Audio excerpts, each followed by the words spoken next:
Hello, I'm James Dart, co-founder of Inspire You and Yes, I Will Vote, and welcome to the 8th episode of Remoaner, Telling Our Story series podcast.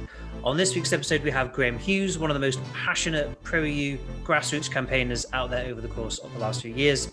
We talk about our European identity, what it means to be a Remainer or a Remoaner, if you like. We also talk about the future, where our community goes next, as well as touching a little bit on Graham's really fascinating life. I hope you enjoy it. Hi, Graham. Hello. How are you, mate? I'm good, thanks. Well, thanks so much for being on the Remoaner Telling Our Story podcast. So you and I, we've been sort of pals for a little while now, haven't we? Yeah. Obviously, we met each other doing all the Brexit stuff. I know a bit about anti-Brexit stuff, James. Anti-Brexit stuff. Yeah, so of course. Yeah. But you're one of the most interesting. I'm not just saying this, but you're genuinely one of the most interesting people that I came across during that sort of campaigning period, for so many different reasons. So the first thing I want to ask Graham, let's just get straight into it, is who is Graham? Talk to me a little bit about talk to me about your pre-Brexit days, because you've got, but not too much, because I know you've got so much you can say. But just for the purposes of anyone who doesn't know you, tell me who Graham is, particularly the adult Graham of the pre-Brexit years, because it's such Okay. Well, I'm from Liverpool. I studied history and politics at Manchester University. Decided I didn't want to become a politician because I'm not evil. Didn't want to become a history teacher because, and I decided to set up my own company in Liverpool making videos. So I was a video maker, made short films, actor show reels, music videos for many years. And one of the things I used to do a lot was basically when I went traveling, which I loved backpacking around the world, I'll take my video camera with me and just film it. This is before YouTube was a thing, before YouTube even existed. And I made these little videos for me and my mates just to have a laugh afterwards about. And I ended up putting some of these videos on YouTube when YouTube came along and attracted the attention of Lonely Planet.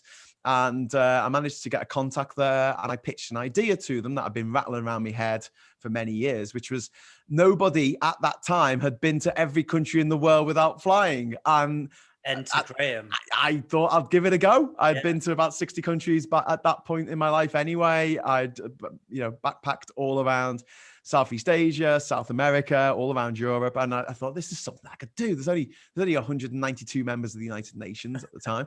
And so they gave me a little bit of backing, and I went off and did it. It took me 4 years, 1 month. I made a TV series. I wrote a book, Man of the World, Graham Hughes, very good, available from all terrible bookshops and Amazon. I got home, and about 6 months later, I was a bit bored, and I saw an advert for a Samsung competition in America, and it was a survival competition. So I thought, I'll have a go at that. So I applied to be on this show, and I got on. And furthermore, I went on to win the show. It was a survival competition filmed in Puerto Rico with Les Stroud, the Survivor Man guy from Discovery. And I won. And the prize was a private island in the Caribbean.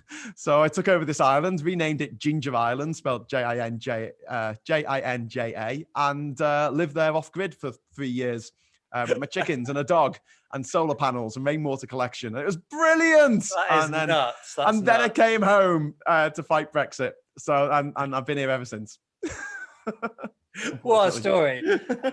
So is literally all of that, is that in the Man of the World book, or is that just the book about the travel? No, Man of the World, just the first year of my travel. It's just the first 133 when did you write the sequel? countries. I'm writing it now. It should be coming out in the next few months. Yeah, it's called Top of the World, and it covers my journey in the next 50 countries when I crossed over the Himalayas. So hence Top of the World. And then it's capped off by the last one, which covers the last 17 countries, which took a long time to go to because they were all like little Pacific nations and stuff out in the middle of absolute nowhere, literally. That's called End of the World for various reasons. Awesome. Well, we'll look forward. So how long is that going to take? I know this is supposed to be a podcast about Brexit, but we've taken a little bit of time. But just very quickly, just because I'm interested, how long will it take to write the final book? Oh God, it's taken longer to write the freaking books than it did to actually do the thing. I don't know. It's just finding time. I'm really, and we'll get into this, I'm really doing a lot of work with the Rejoin campaign at the moment. So that's sort of sucking up all of my, of course, I would say spare time. I don't really have any spare time anymore, but obviously it's a thing of just trying to negotiate what, your time, what you've got time to do and concentrate on. But I'm spinning a lot of plates at once at the moment, which is typical of me. Well, we can get through the first book first. Yes. It's very funny. So, 2 lols or your money back. Say that again. 2 lols or your money back. 2 lols as in 2 laugh out loud. Laugh out loud. Yeah, get with the internet lingo from like 15 years ago. Come on. Okay. I'll take you up on that. I'm down with the kids. Absolutely. Right. So you just said a minute ago, you said, I didn't want to be a politician because I'm not evil, which made me laugh. But you did come back to Manchester. You did come back to the UK to fight Brexit. Liverpool, not Manchester. First of all, you're saying I'm campaigning for Brexit. Now you're calling me a mank. Don't know why I came here. That's the number one thing you don't do, isn't it? No, you don't. You don't. Graham, what were you doing on the day of the referendum? Were you already active? Were you already campaigning? At that time, I had it in my head that other people would do stuff, and I was living in Panama. I didn't really. If you asked me 10 years ago, right, who was in the cabinet of Cameron, I wouldn't have a clue. I might say Nick Clegg, but I'll probably get his first name wrong. I knew nothing. I knew absolutely nothing because I just didn't care. It was just something that was going on, and I was living my own life, and I had better things to do than to worry about politics, which is one of the things I say to people when they go, oh, there's not enough young people who are interested in politics. And I'm like, damn right there isn't, because it's boring. They're enjoying their lives. Yeah, they're having a good time. They're only here once, it's why a lot of older people are getting into politics, because they're bored. I think they got nothing better to do. It's like it's either get into politics or arrive at the post office 2 hours before it opens and wait outside. But anyway, so what was the question again? What was I doing? What was I doing on the 23rd? So I had flown back from my island in Panama to the UK to vote to remain in the EU, and I went to my local polling station in West Derby, Liverpool. Did you fly back specifically to vote? No, I came back for Glastonbury, which is on the same day. But, listen, print the legend, mate. Print the legend. Yeah. I flew all the way back from Central America, from my Paradise Island, in order to vote to stay in the EU. I wouldn't put it past you. Well, it sounds like the sort of thing I do. I mean, I'm not the kind of person who'd actually go all the way to New York to see Star Wars Episode 1 back in 1999, because it came out in New York 6 weeks earlier than it came out in the UK. Definitely not. I definitely wouldn't do that. That's nothing. Oh my God, did you genuinely do that? It's a sore subject for me. The Mandalorians made it all better, though, so we can talk about that if you like. But I came back, and in the summer of 2016, by the way, I had done something. I had written a blog entry on my website, grahamdavidhughes.com, and it was called 3 Reasons Why All True Brits Will Vote Remain, and it was about how it was very un-British to vote to leave. Going down the patriotic. Because it wasn't to try and convince people who are on our side. It was more to convince the people on the other side that this was a terrible idea, and it would result in the breakup of the United Kingdom. And it was your fault. And Putin. That blog post wasn't persuasive enough. It wasn't persuasive enough. No, and I put it up like a week before. I think we can just end the episode here. Then the referendum. We've worked it out. It's Graham's fault. Yeah, it's all my fault. But then in the summer of 2016, like I say, I was home for the Glastonbury Festival. I was intending to fly back to Panama, but my dad he's old, and he was getting iller and iller, and we got a diagnosis that he had vascular dementia.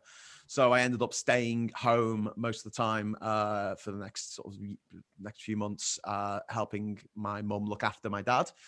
And then I did go back to the island over sort of the Christmas period. And then in January 2017, I was actually back in the UK at the time, and I went to my first anti-Brexit rally march thing at St. George's Hall in Liverpool, or outside St. George's Hall in Liverpool. And then I got home from that, and I was enraged. I get enraged quite often that my local MP, Stephen Twigg, was planning to vote with the Conservatives to activate Article 50 with no provisos, no amendments, no safeguards, nothing there to protect the rights of EU citizens living here or British citizens living in the EU. Nothing, just giving all this power to the Conservative Party forever. Yes. A Labour MP. We have 4 Labour MPs in Liverpool, arguably 5, but we've got 4 of them. They're all Labour, and 3 of them voted against the motion, defying the 3-line party whip. I was going to say, yeah, they were whipped to vote for it. Yeah, they were whipped, 3-line whip. Whereas my MP, who was someone I helped get selected, because at the time I had been like quite an active member of the Labour Party, he voted to go along with the Conservatives. So he marched into the division lobby with the likes of Rees-Mogg and Steve Baker and Mark Francois and other scumbags. Was that the point where you decided you were going to become a campaigner for Remain? Yeah, well, no. So what happened was I wrote him a letter saying, if you vote for this, I will stand against you in the next election. Fair enough. So from 0 to 100.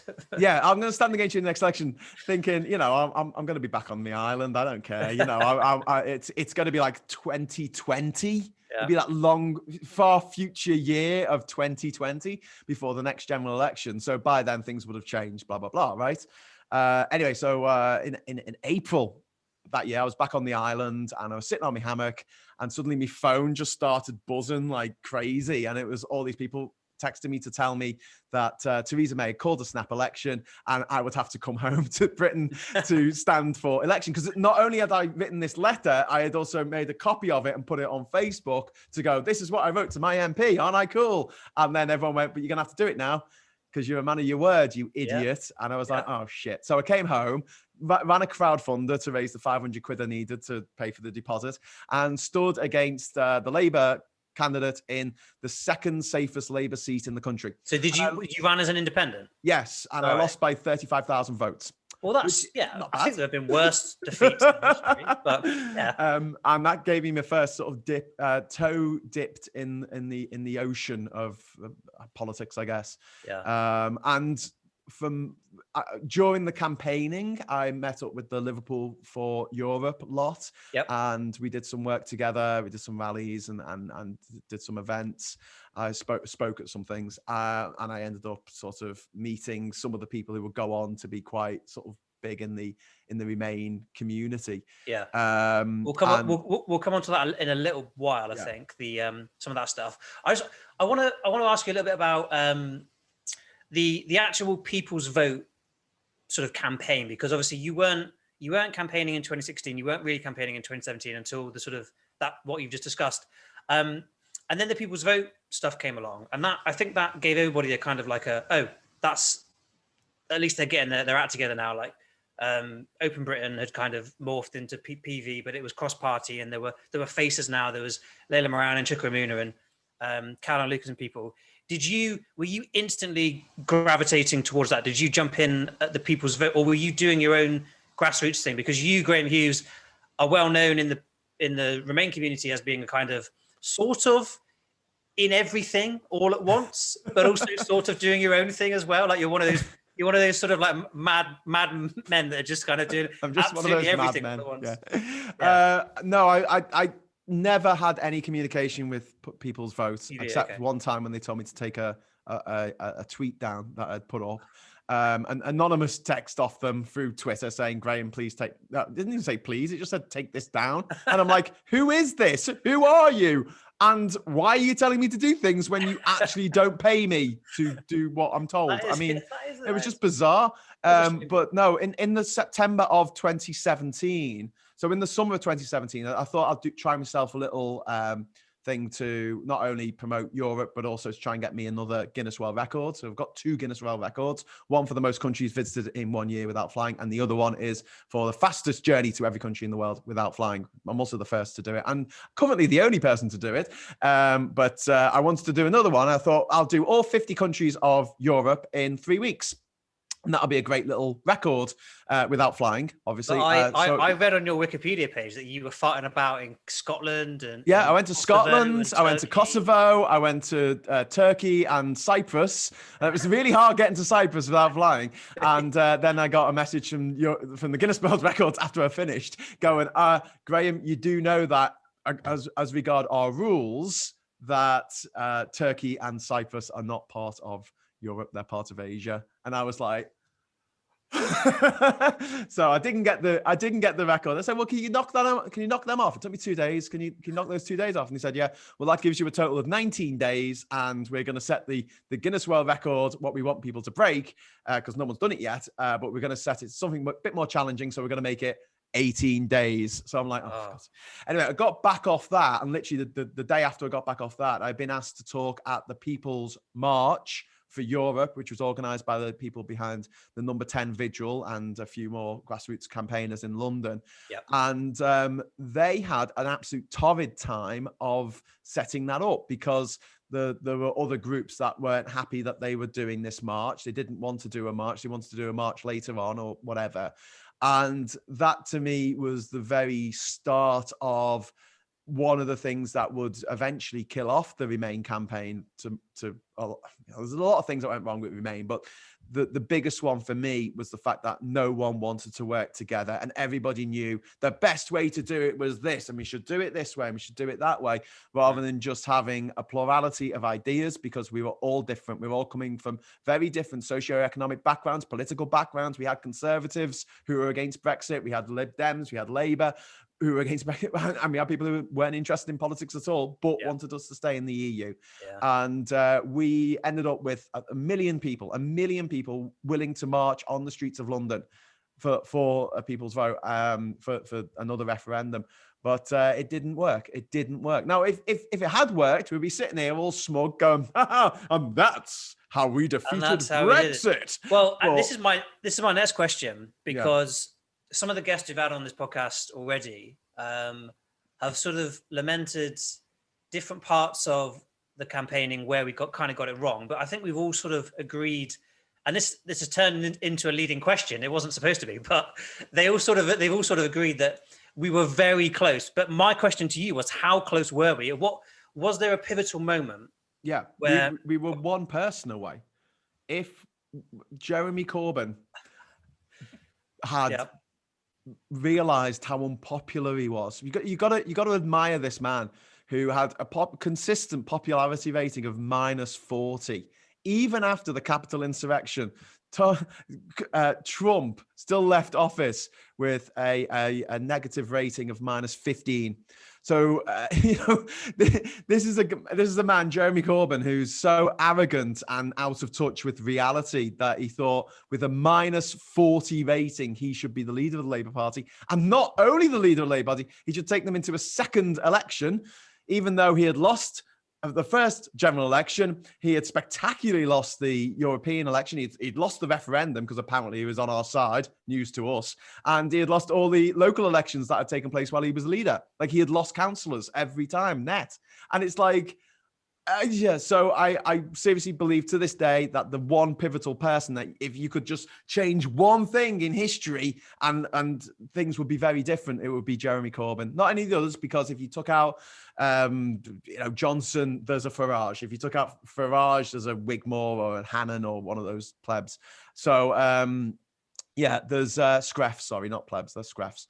They're very not plebs because they're all privately educated and quite rich. So, including Corbyn, who went to a private prep school, and all of his mates that surrounded him, John McDonnell even, Seamus Milne, who was his chief advisor, Andrew Fisher, who wrote the 2017 manifesto, Andrew Murray, who was one of his chief advisors, who actually is part of the aristocracy, Jenny Formby, who was head of the NEC, and John Landsman, who was head of Momentum, the Tories in disguise, as I like to call them, were all privately educated. And I think that just tells you everything you need to know about what's wrong with this country, because we hear a posh accent and we're like, oh my God, they've got a posh accent. I've gone weak at the knees. Excuse me, I'm just going to be a second. And we go on. Oh, well, I'm with you. I'm certainly with you on that. It's embarrassing.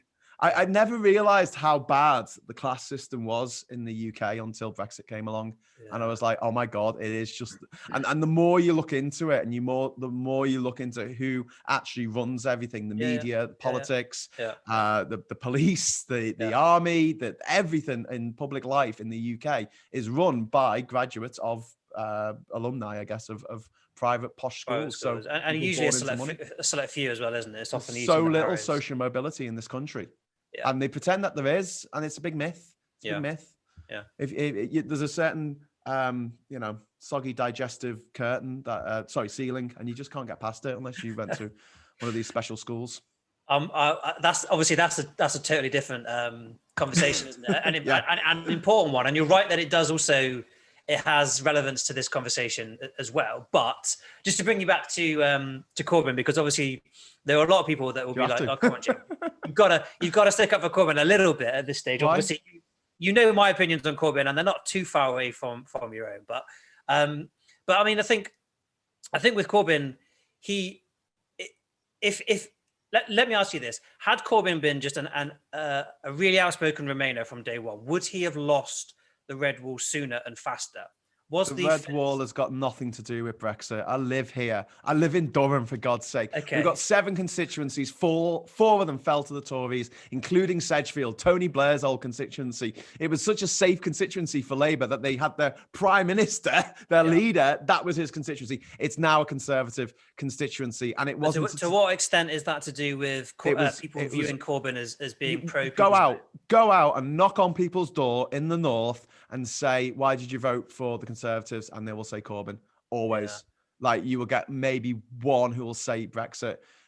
And it's very few and far between. The thing is that Corbyn managed to alienate. I mean, the only thing he united the country about was just general hatred of him. He alienated all the Remainers. He gaslit the Remainers, because every time we had a big march, he wouldn't be there. So you have 1 million people marching against the flagship Conservative policy, a policy that's going to result in the drawing back of workers' rights, safety precautions, standards, Britain's place in the world, are basically us having enough money to look after people and keep the NHS going and things like that. And they had 1 million people who are activists. If you get off your arse and you actually go out on the streets to vote, to protest against something, that makes you an activist. And every one activist is worth 10 voters, because that one activist will be prepared to go out and deliver leaflets and knock on the door if it's something they believe in. But Corbyn didn't give us anything to believe in. He didn't give us anything to go on either. The idea that after the terrible, terrible Euro elections in 2019, in which his party, the second biggest party in the UK, managed to get 14% of the vote, and people go, "Yeah, but the Conservatives got even less," and I'm like, "Yeah, they changed the leader." Yeah. From the incredibly unpopular Theresa May to a person who's unfortunately more popular, but he was more popular, and you have to accept that. Do you think, suppose Ed Miliband had still been in charge of the Labour Party, do you think we would have won a people's vote and we'd be still in the EU right now? There's a better chance of it happening. I think that also, if David Miliband hadn't been stabbed in the back in 2010, which I think was the start of all this, if a lot of things, maybe if Russell Brand hadn't run around like a dickhead in 2015, telling people not to vote, telling young people, the people who liked him, because no old people like Russell Brand for obvious reasons, all the young people who liked him said, "Don't vote, it's pointless, they're all the same, all these political parties are the same." On a podcast with Ed Miliband. Yes, he was. Yeah. After the election period had started, and you already had to be registered. So if you hadn't bothered registering to vote at that point, it made no difference. Okay. And it was like, why is he doing this? Yeah. He's, again, another millionaire, out of touch lunatic who wanted to sell his book. He had a book called Revolution, and he wanted to sell it. And it's no surprise that since he did quite well and sold a lot of books, we haven't seen him since. No. He still does his little show on YouTube, but he's not appearing on Newsnight to complain about Brexit, is he? Or give us any support whatsoever. But going back to Corbyn, he purposefully, every time we had a march, 1 million people, he will go to Morecambe, or he'll go to Switzerland to give an award to a woman from Chile or something. Yeah. He would do something specifically to get him out of Islington, to get him out of London, so he could rub our faces in it and go, "No, I'm not going to help." And it was like we were drowning and we were reaching out, and he was just sitting on the bank with his arms folded going, "No."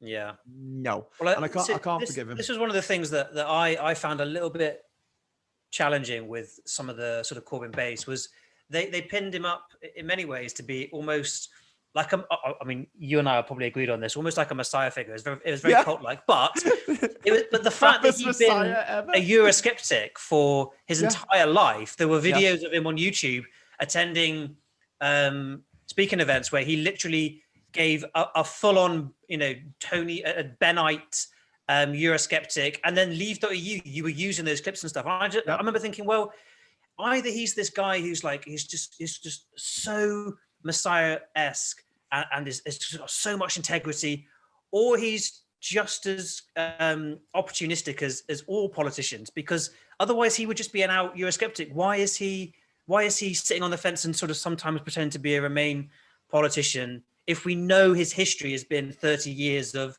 hardcore Euroscepticism? I always found that a weird one to reconcile. But also, the guy, he's held up as this massive socialist. It's bollocks. I'm more of a socialist than he is, and I'm white, middle class, travel bloke. I'm not entirely a massive trot. I don't run around with copies of the Socialist Worker, but I would like to see voter reform. I'd like to see proportional representation. Didn't see that in his manifesto. I would like to see universal basic income. I didn't see that in his manifesto either. What did you think of the 2019 Labour manifesto? This is a bit. It was just a carbon copy of the 2017 election. Although they crossed out the words "will reduce tuition fees to £6,000 a year." Oh, thanks to nothing apparently. But he didn't seem to have a plan of how they were going to pay for that. And it was just boring. It was 100 pages of boring. There was nothing in there that you could go, "Oh my God, I could really get behind this." There was no reforms, nothing. And the idea that we were supposed to promote this, and I think we had a discussion about this, didn't we, on the phone, James? Yeah. Where I was like, I don't know what I'm supposed to do, why I'm supposed to tell people, how I can tell people, to vote for Labour, and I understand that it would be a strategic thing. However, him going on Andrew Neil's show and refusing to apologise for the hurt that had been caused by anti-Semitism in the Labour Party. Not apologise for it, but for the hurt. And he refused to apologise. And that, for me, I'm like, I can't do this. I've got friends who are Jewish. The digging in on the anti-Semitism stuff, I agree. I'm like, how can I defend this guy? And then, how am I supposed to go on I'm a massive Remain activist. So I lived Remain. I went all around Europe with the Three Blokes in the Pub podcast. I spoke at literally dozens of events around the country. I also did stuff behind the scenes, like designing the logos for different grassroots groups and helping them on YouTube and on Facebook and Twitter and stuff. I did all this stuff in the background, and I'm supposed to go door to door. And they're like, "So what's Labour Party's policy on Brexit?" And I'm like, "Well, the Conservatives party line is get Brexit done." Okay, but Labour, right, you're going to have to stay with me on this, in this freezing cold December night, okay? Yeah. And you've got your front door open, you're letting all the hot air out. And the Lib Dems was just stop Brexit. Yeah. There's two words. The deal with Labour was, well, what we're going to do is we're going to go back to the EU and we're going to renegotiate the deal that was already been negotiated, the withdrawal agreement, and then we're going to get that signed off by the EU, and then we're going to bring it back over here, and then we're going to have another referendum. We're not going to tell you which side of the referendum we're going to be on. We might decide that we want to go for the deal, and we might decide to go for Remain, but we're not going to tell you that until, I don't know, a week before the actual referendum, and then we'll take the results of that referendum. Now, if it is for Remain, then we might leave it at that, but we're not going to rule it out that we won't leave the EU, but we might go and get another deal, you see, so we might have that. And I don't know, this is going on far too much. Why am I still talking to you? Oh my God, you've slammed the door in my face. What a surprise. Graham, I don't know what you're banging on about. I followed that word for word. It was very easy to understand.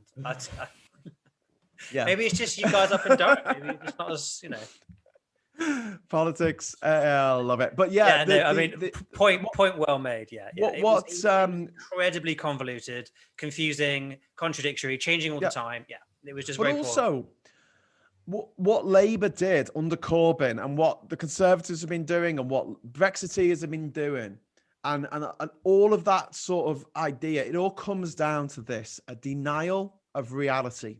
They just don't seem to live in the same world as everybody else.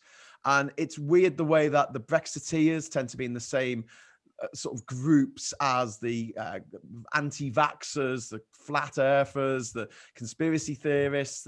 They live on another plane of existence, I swear. And for someone who is that unpopular as Corbyn was, evidently in every single survey that was ever taken, he was unpopular. For him to actually go through a general election, which he lost, and then be interviewed afterwards and saying, well, I think it was obvious who won that election. Yeah, Jeremy, not you, you idiot. And then he going in for another election in the middle of winter when Labour couldn't be more divided or unpopular, and they get the worst election results in their history. People say it's only the worst one since 1935. Yeah, they gained seats in 1935. They were starting from a very low base. They were a new party. Yeah, that general election in 2019, obviously, that's when that was the end of the People's Vote, obviously, campaign, and it was the end of any of us being able to really influence. Yeah, but the People's Vote ended a month before the election because Roland Rudd buggered off and decided to sack everyone, and then closed it all down, and people have contributed £1 million to this thing. Just very quickly, because we spent a long time on this point. I want to move on because I'm aware that we're taking quite a long time on this point, and also I know that when this episode goes up, there'll be a lot of pro-Corbyn people who will be well, anyway. But I wanted to just make the point as well. It was obviously there was the Lib Dems signed up to it, the general election, and then there was also the inexplicable implosion of the People's Vote campaign during the election. So there are obviously many factors why it all sort of went tits up at the end there, but we haven't got time to discuss all of those. And to be honest, I'm not really keen to just go into all of that right now anyway. But so I want to move on to identity. Graham, are you a Remoaner? No. First of all, we can't be Remainers anymore because there's nothing to remain in. I'm a rejoiner. But the idea that we're just moaning about stuff is the equivalent of going to your doctor because you have cancer and asking for treatment is moaning about the cancer. It's not. It's, that's a good way of looking for treatment to this terrible, terrible thing that's happening to you. And as a direct result of Brexit, not only has my EU citizenship been taken from me, this is something that I've had since I was born when it was the EEC. I've had freedom of movement since I was a child. There's been the single market since 1992. You used that freedom of movement more than anyone. Yeah, I have, and I've been a citizen of the European Union since 1992 when it was formed under the Maastricht Treaty. Yeah, and that citizenship has been taken from me. That's pretty bad, but I will get that back one day. One day, somehow, I will get back my EU citizenship. I'm confident of that. What I will never ever get back is my British citizenship. Because once the Great Britain, the Northern Ireland, the United Kingdom of Great Britain and Northern Ireland breaks up, which it will over the next few years, as a direct result of Brexit, I won't be British anymore. Yeah. I will have my super nationality taken from me, and also my nationality. So you'd be sad to see, and I will never get that back. Yeah, I will. Yeah. Yeah. In 2014, I said we'll be better together. I honestly believed it. Yeah. I don't believe it anymore. Because things have changed. Things have changed. No, I think Scotland is well within its rights to go. In fact, it's one of those things. If you love someone, you let them go. I want Scotland to do well. I want it to succeed as a place where people live and they can be happy and they don't have to pay prescription charges and they don't have to pay tuition fees, and they're part of the European Union, which they voted to stay in by a huge majority. 62% of Scots voted to stay in the EU, and we've taken them out against their will. Northern Ireland, 55% voted to stay in the EU, and they've been taken out against their will, and now the supermarket shelves are empty. Now Scottish fishermen can't sell their catch. Yay, we've got all this new fish. Have you got anything on to buy it? No, we don't really understand how supply and demand works. Ooh. Yeah. So to you, a Remoaner is somebody who is just making a very justifiable case against an injustice. Yeah, and I don't like the term Remoaner, obviously. No. It's a derogatory term invented by the think tanks of Tufton Street to disparage and discredit the Remain movement at the time. And this is why I call the people who still love Brexit and are moaning about it now and going, oh, this wasn't the Brexit I voted for. I'm calling them Gamoners, because that's bringing together the word gammon, because that's what they are, with the word moaning. So put them together, Gamoners. Gamoner. Yeah. Right. So two can play at that game, matey. So for you, your European identity, would you say that your European identity developed during the campaigning, or did you always feel as though you had a strong European identity? I never appreciated the EU as much as I did after the referendum. I learned a lot more about it after the referendum.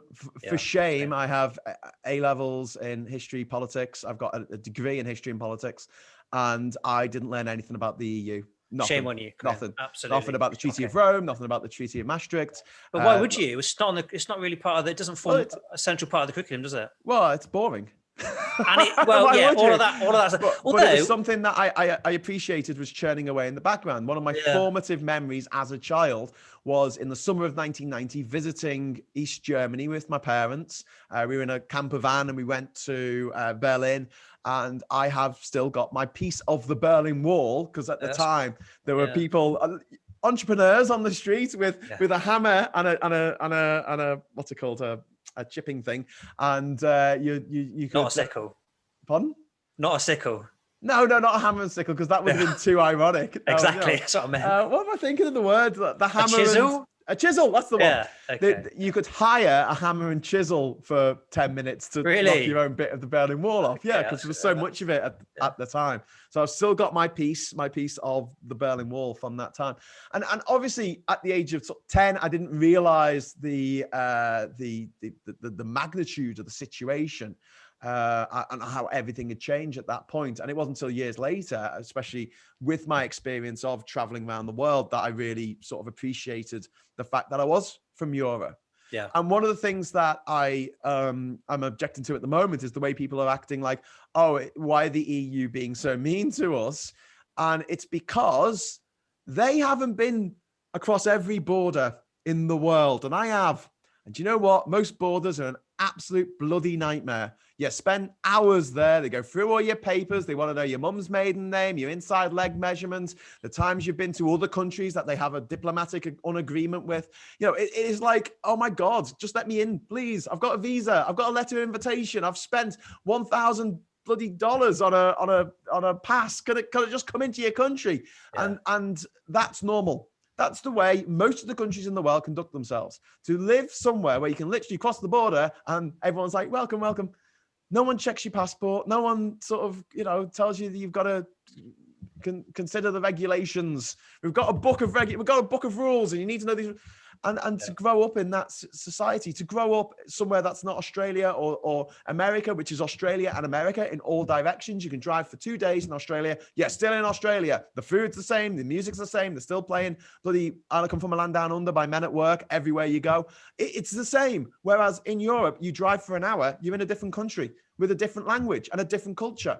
And that's remarkable. And I love that. I love how compact and interesting Europe is. And again, I'm a history, I wouldn't say buff, but I like history, and Europe's got really, really interesting history. Not to say other places around the world don't have similar interesting histories, but Europe has got a lot of culture, a lot of for sure. Arguably more than anywhere in the world, because there's just so much crammed into such a small space and for such a long period of civilization. I wanted to just ask you, what's the difference then between somebody who loves Europe and somebody who loves the European Union? Why do you, Graham Hughes, campaign for the European Union and not others who are maybe Eurosceptics, but who also equally say that and claim that they love Europe? What's the difference?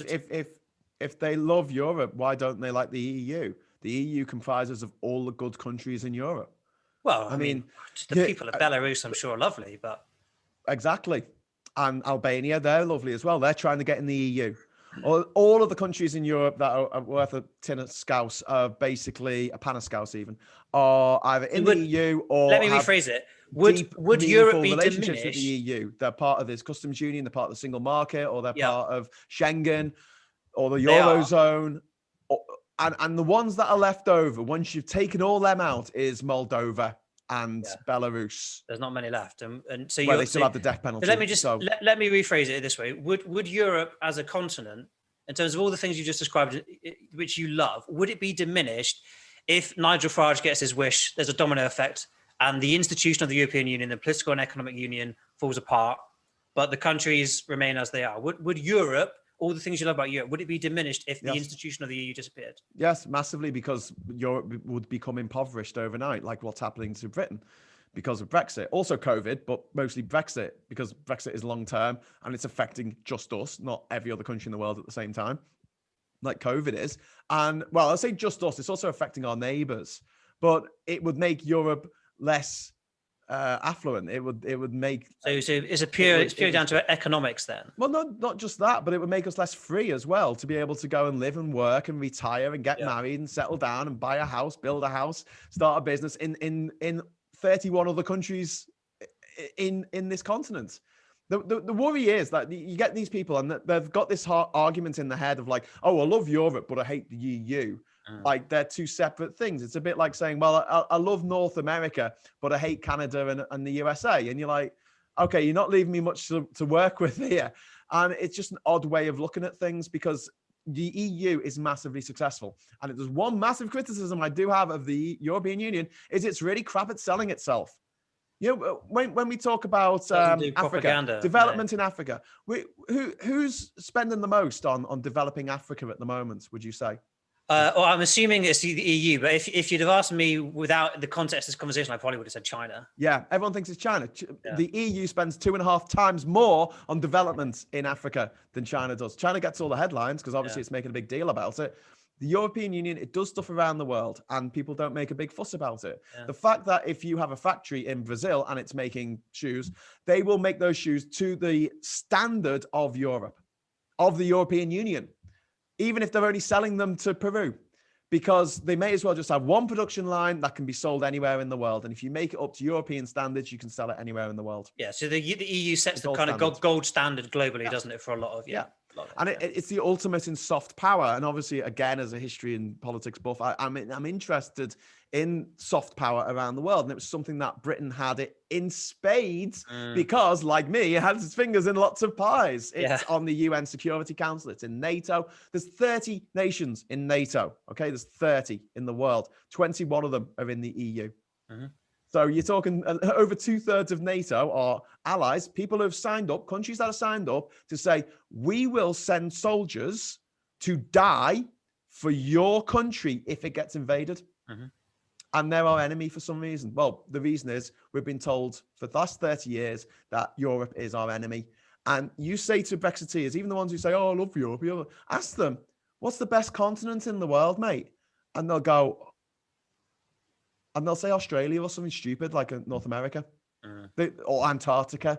They won't want to say Europe. They won't want to say their own continent because 30 years of relentless lies about the European Union, about Europe and how they're taking away our rights and stealing our children and putting them in cages and selling them for tractors. And it's like, oh, for God's sake, it's not, what's your problem with the EU? Oh, bananas.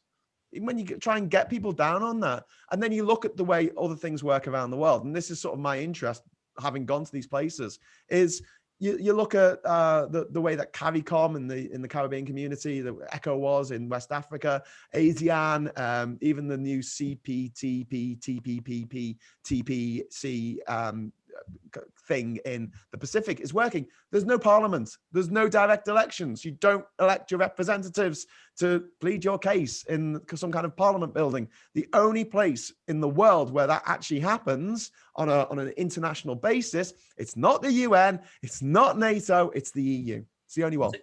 So you think the EU is a model for other similar institutions will follow in I don't think that. I know that because you look at somewhere like the African Union and they are trying to copy the EU because of the success of the EU. Don't forget, the EU is one of the biggest economies in the world. It's the EU, America and China, and everyone else is like a mile below them. So we're going to be, in the next 50 years, we're going to be living in a world of blocks, superpowers and blocks, you think, probably?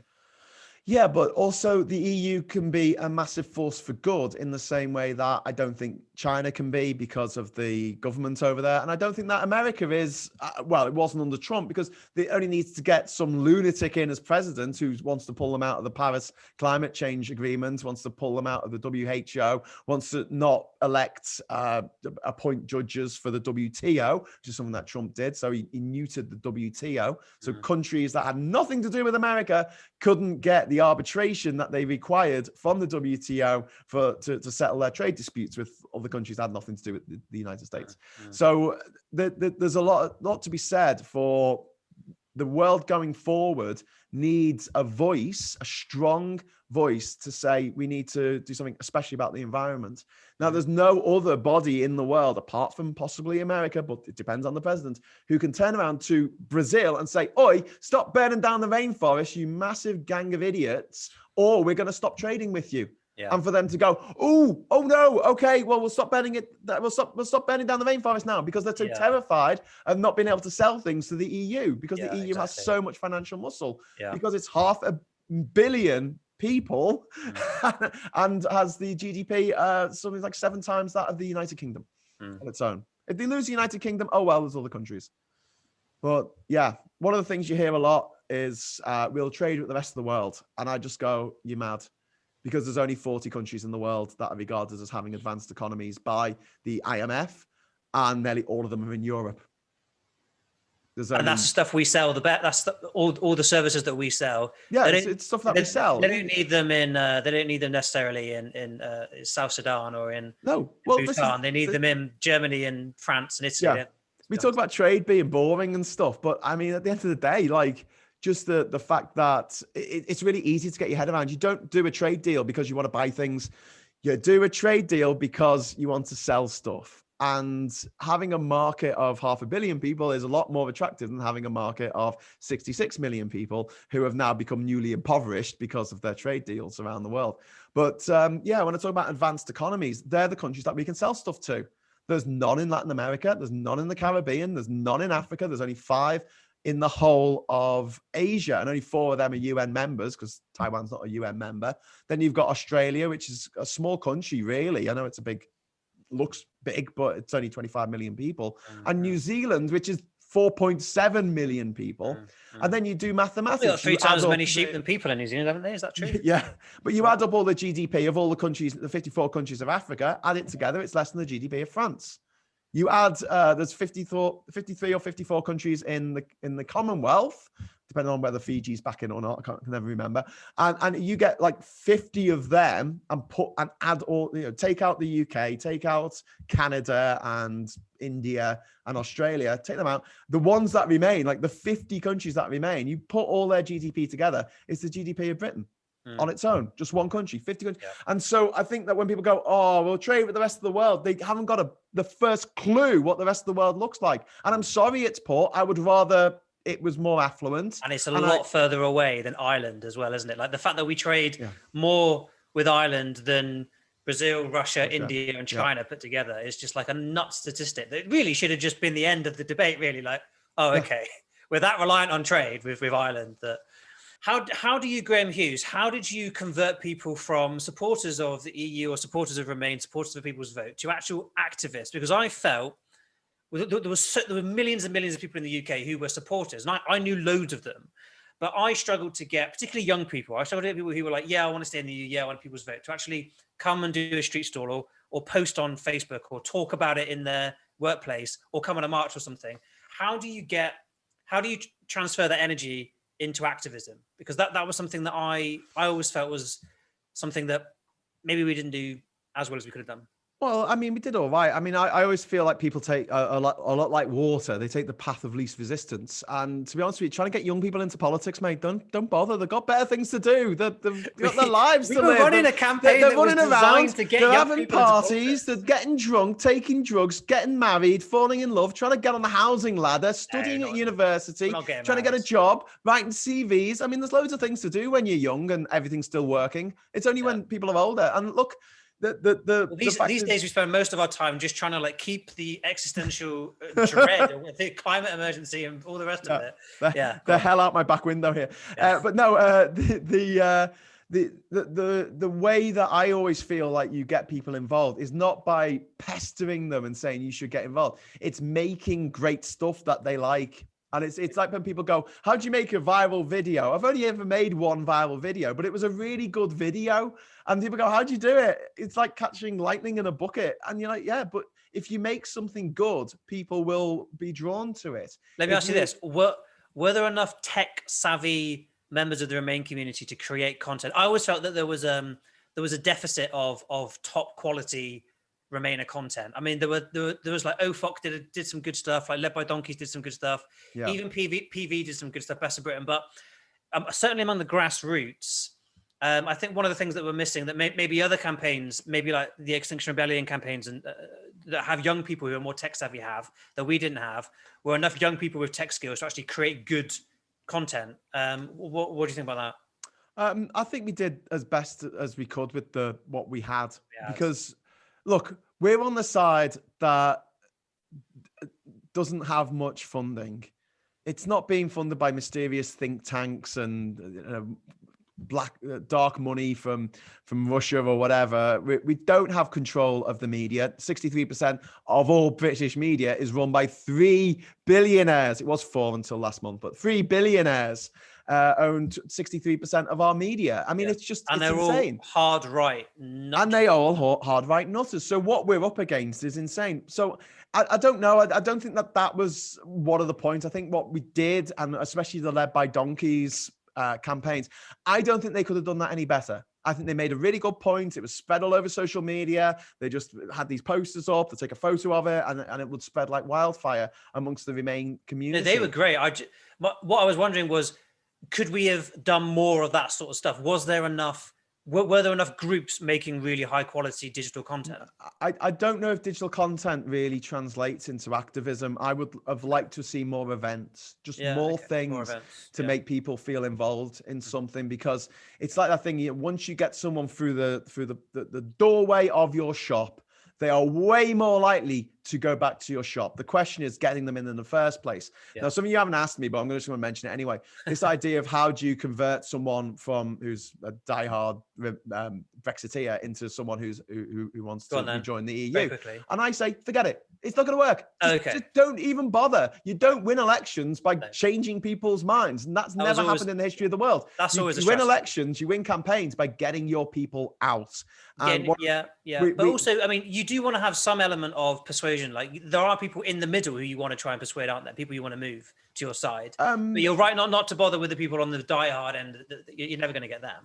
Yeah, but I mean, people don't care because they honestly don't care. First of all, you've got to make them care. And then secondly, you've got to win them to your side. Now, sometimes you make them care and they care the wrong way. So if people aren't interested in politics, I don't try and force it down their throat. I would rather have the Wayne's World 2 mentality of if you book them, they will come. So basically, if you're going to set something up, just do it.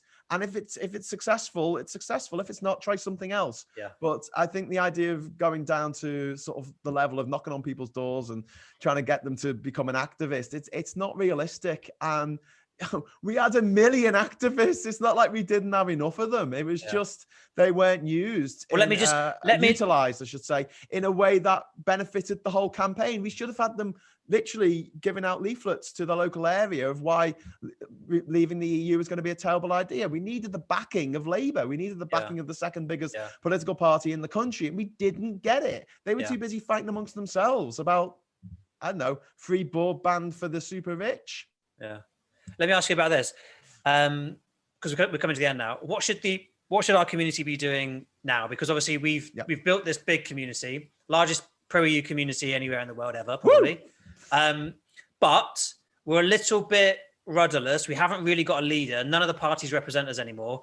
Should we be using, because let's be honest, the vast majority of us have similar concerns in the world. Usually it's to do with climate emergency. Obviously right now we've got COVID as well, but we've got similar things we care about. Should we now be focusing on, say, the climate emergency and just leaving the EU stuff alone for the time being? Or should we be going flat out to try and rejoin? Somewhere in the middle, I'm going to say. That's a nice, not sitting on the fence, just like your hero. That's a nice sitting on the fence. No, actually to do stuff. At the moment, we are having weekly Grassroots for your meetings on Zoom, which everyone's invited to join in. So where are they and how can you join those? If you go to rejoineu.uk, and there's a mailing website, there's a mailing list there that you can sign up to. Each week you'll get a link to the meeting. We've had Femi talk, we've had Mike Galsworthy, we've had Gina Miller, we've had Will Hutton, and this has just started at the beginning of the year. And we've just had elections for the Grassroots for Europe Council. So we now have a council, which is going to be meeting weekly to decide where we're going to go next with the Rejoin movement. But we are all agreed that this is going to be a long-term goal. This is in 10 years' time. Okay, realistically. We're not going to rejoin the EU tomorrow, and things need to change. I don't want to rejoin tomorrow. If there was a vote tomorrow, and it was 52% rejoin and 48% stay out, that I don't think that would be a good result for rejoin, because the argument would continue. We need to focus on the next 10 years, not just changing the political landscape of the country. The biggest thing that I believe is ensuring that in 2024, the opposition parties to the Conservative parties get together and work together. Labour have, at the moment, part of their constitution says that they have to run a candidate in every single constituency in Great Britain. They need to get rid of that bit of their constitution, just rip it out of there just for one election. They can bring it back if they want the next election. For one election, team up with the Lib Dems, team up with Plaid Cymru, team up with the SNP, team up with the Greens, and make sure that everyone gets a clear run. So if it's a constituency that Labour have got no chance of winning, let the Lib Dem have a clear run at it and don't run against them, because we're in a first past the post system. Once they get in, the first thing they need to do is get rid of the first past the post system, and then we can have proportional representation, and then our votes will count. One of the big things about Brexit and why people are so emotionally wedded to Brexit is because for the vast majority of people in this country who voted to leave, it was the first time in their entire lives they had put an X on a piece of paper and something had changed because of that X. Because all their life they lived in a safe constituency. It was Tory, it was Labour, and that was it. Nothing ever changed. And they felt empowered by that, quite rightly. But that's something that PR could give people. They could make their vote, every single vote count. So just very quickly, is Keir Starmer the man to do this? Have you got faith in Keir Starmer to get rid of that part of the constitution, to build a progressive alliance, to bring people like Ed Davey and Caroline Lucas and the Greens on side, to make sure that the electoral reform and getting rid of first past the post is a central piece of their manifesto moving forward? Do you think Keir Starmer is the man, one, not just to do it, but to sell it? I don't know. Okay, fair enough. I've not heard anything from him at the moment. I don't know what his policies are. I haven't heard a single Labour policy since he got into power. Something that they're pursuing. And I'm told by Labour people, oh no, this is part of his long game, Graham. And I'm like, oh, piss off at your long game. I heard that about Corbyn. It's just like it sitting on the fence, not doing anything and not presenting a viable opposition is not working. The Conservatives, after killing 120,000 British people through their incompetence, are still 41% in the polls. They're still polling ahead of cost. So there's nothing's going to happen to make people go, oh, I'm not going to vote for the Conservatives anymore. Unless what does he need to do? Does he just need to be more punchy? Does he need to be more... Yes. Way more punchy, and he needs to have something to stand on, an actual platform to say this is what Labour wants. You can sell PR, and this is the thing: we can sell PR to the other side. Nigel Farage would get on board with PR because it would mean he might get elected. Would you share a platform with UKIP there on that issue? Not unless I had put a load of strumming down on the platform first. It absolutely stunk of rotting fish. No, I wouldn't want to sit on the same platform as them. But I mean, why? I wouldn't need to. Leave won, and it had leave.eu and Vote Leave, and they hated each other. Yeah, although there were back channels. There were lots of back channeling, wasn't there, where there was crossover. He hasn't really hit his stride yet, and I'd like to see him. I don't know. He just comes across as a bit wet. Yeah. And we need someone... Quite lawyery, isn't he? Yeah, very dry, humorless. And one of the things why Trump was so popular and why Erdogan is so popular and why Bolsonaro and Boris Johnson and all these strongmen people around the world is that people have this idea when they see them that that's someone they'd like to go to the pub with. And you can't say that about Keir Starmer. It's like, oh yeah, Keir, he's a good guy, isn't he? Let's go to the pub with him. I actually have friends of the family who are friends of Keir Starmer and have been regularly going to the pub with him in the past. I mean, the way he comes across to the general public, I'm with you though. Yeah. Very serious, and compared with the sort of non-stop cavalcade of clownish buffoonery that is Boris Johnson, Shifty Boris, he comes across as a character, whereas Keir Starmer doesn't come across as a character. He's kind of like an anti-character.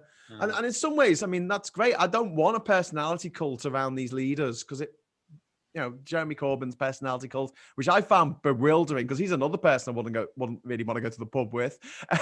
But I can understand why people like Boris Johnson. He comes across as someone that they might like to hang out with, even though he is demonstrably evil and an idiot and the worst human being imaginable. I don't know.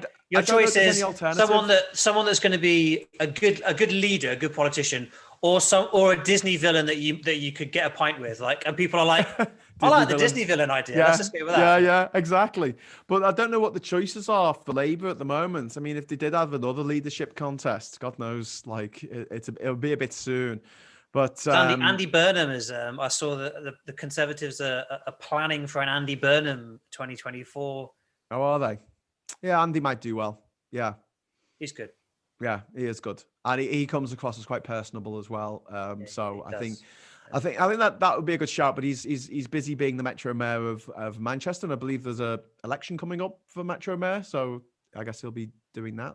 Yeah, I'm not sure about whether the Metro Mayor should take precedent over the future of the nation. Well, it's. I hope I'm wrong. I hope that people warm to Keir Starmer. I mean, obviously there was a big bounce in the polls when he became leader for Labour because he wasn't Corbyn, and a lot of Labour ex-members of Labour like myself who left in disgust at what Corbyn did to the party. I mean, a week before the referendum, you're asking me what I was doing. A week before the referendum, apparently 50% of Labour voters polled didn't know whether Labour were for or against Brexit. And that speaks volumes to me of a lack of leadership, lack of clarity, and something that we should go on about all the time. But as far as the Rejoin campaign is concerned, yes, we haven't got the funding. Yes, we haven't got the media, and we haven't got the political power. But what we do have is people power. There's a lot of us. And if you've got 1 million people willing to march for something, and don't forget, there was never, ever, ever a 1 million person march to leave the EU. It didn't happen. Was there ever even a one-person march? No. I'm sure there was. No.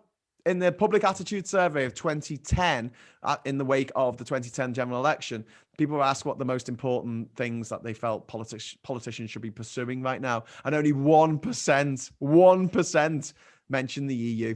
Yeah. That's how much people just didn't care about it. It was that 2014 EU election breakthrough moment for UKIP, wasn't it? Where there was a big spike. But yeah. It just shows you how quickly something which is literally nothing anyone ever cares about for decades takes one catalyst, one moment, and then all of a sudden it can change the whole complexion of the country. A wafer thin vote in which everyone broke the law, which would have been deemed an unconstitutional referendum had it not been advisory. No supermajority. No supermajority. Seniors couldn't vote, expats couldn't vote, EU nationals couldn't vote. Yeah. So there were many flaws to it. And also, even Jacob Rees-Mogg said before, didn't he, that we could have a ratification vote at the end of the process and then backtrack and said, no, that's not quite what I meant. But they might have won. They might have won because people are so wound down at the end. They might have gone, we'll have this. Do you think if there'd have been a referendum in 2019 instead of a general election that Leave would have had a chance? No, I didn't. Not at that point, because it was all just looking pretty disastrous. But now Boris Johnson can pretend that he's had this big success because he's got this deal, but the deal's awful. The withdrawal agreement was awful, and the deal is awful, and it's costing British businesses and costing British families just an obscene And amount. it doesn't even cover services. This is the big thing that Yes. it feels like it's the elephant in the room. Like, why are we not talking about this? Because 80% of our GDP is services, and let's go on about fish instead. Well, they've screwed over the fishing industry. So how do you think the services are doing? Well, have a look at the news today that Amsterdam has now overtaken London as the share capital of Europe. Yeah. Because So we're Ted, not on to it, trading month shares 2. in London as much anymore. Well, Graham, thanks very much anyway for this. Obviously, it's tricky to find positives at the moment, isn't it? But I do think that the community that we've built is here to stay. That's my personal opinion, and I think everyone should be. Let me just ask you this: should everyone be joining Labour then? In which, if Labour's the key, everyone should be joining Labour. Basically. Everyone should be joining Labour. So in the conference in September, we can all vote to scrap the constitutional amendment. We need to find out what article of the Constitution it is, but we need to scrap that, and then we can all leave again. Motion forward, and then we can all leave again. I'm going to look into how we could get that motion put forward with people in Labour. Because it'll be critical to them winning the 2024 election. And I think, if anything, the 2019 election should have been a wake-up call for the Lib Dems and for Labour that trying the same thing over and over again and expecting a different result is madness, and they need to shake things up a bit and do things a bit differently to win in a hostile first past the post environment in which they don't get much positive coverage in the press. And if honestly, if it had been a Labour government who were elected in 2019 and they made this much of an absolute, I'd like to say pig's ear, but I'll just say genocide of COVID, they would have been crucified by the media. But instead, we have 100,000 dead is the headline, and all the newspapers report it as sad Boris. Boris is sad. Sad Boris. I was sharing that. Yeah. Poor Boris. Look, it was James Felton, wasn't it? His tweet was like, 100,000 people have died, and the majority of the press have gone with the headline, "Look how sad Boris is." But I do think that rejoining the EU is inevitable. Whether we do that as the United Kingdom, I don't think we will. I think we'll do it as England or England and Wales. I've got a little bit more faith in the United Kingdom sticking together, if I'm honest. I'm closer to Scotland than you are.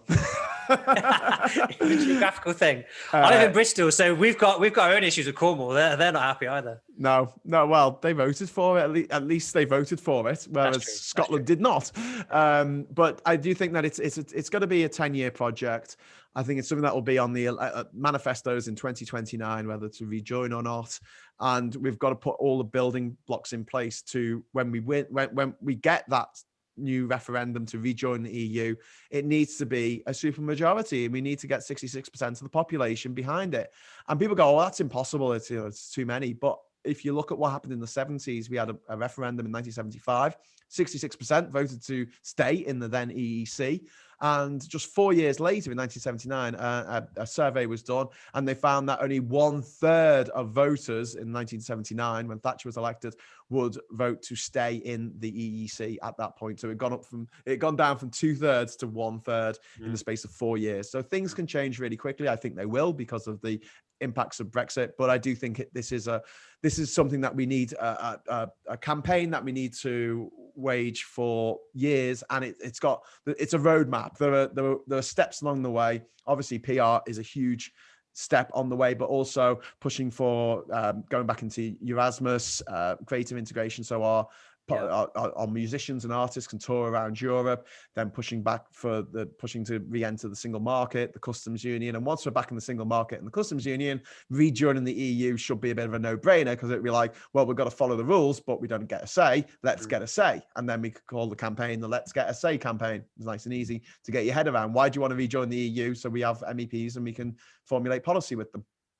I genuinely always thought Gordon Brown's lead, not leave slogan was the best one. I like that because it tapped into that sense of British exceptionalism about the fact that we're leaders, with this big mighty Britain, and we're leading the big mighty EU. So I would definitely go with that leadership line. But James, thank you for interviewing me. No, thank you, Graham. Thanks so much. Fantastic. And a lot to go off my chest. If you want to watch my shows, I do a show every weekday at 1:00 It's live, and you can leave your messages and they pop up on the side of the screen as I'm talking, and I'll try and answer your questions, and we have a little bit of a discussion about whatever the topic is of the day, but we tend to go off on mad random tangents as I have a tendency to do. Yeah. But it's on Facebook, good. right? Facebook Live? It's on Facebook, it's on Twitter, it's on Twitch, and it's on YouTube. So cool. You can watch it on any of those platforms for free and take part in the discussion. Awesome. Graham Hughes, thank you very much. James, thank you. Hope you enjoyed that. Next week on the show, we have Eleanor Remigi, the founder of the In Limbo project. In this episode, we discuss why In Limbo was set up, the 2 books that came out, the impact that they had on the Brexit debate and on how Brits perceived the troubles which came with being a European during the period of Brexit, and what it was to be in limbo during that period, as well as, of course, Brits living in Europe as well at the time. And we also discuss how we might repair our reputation as Brits in the eyes of our fellow Europeans. Hope to see you then. Thanks so much.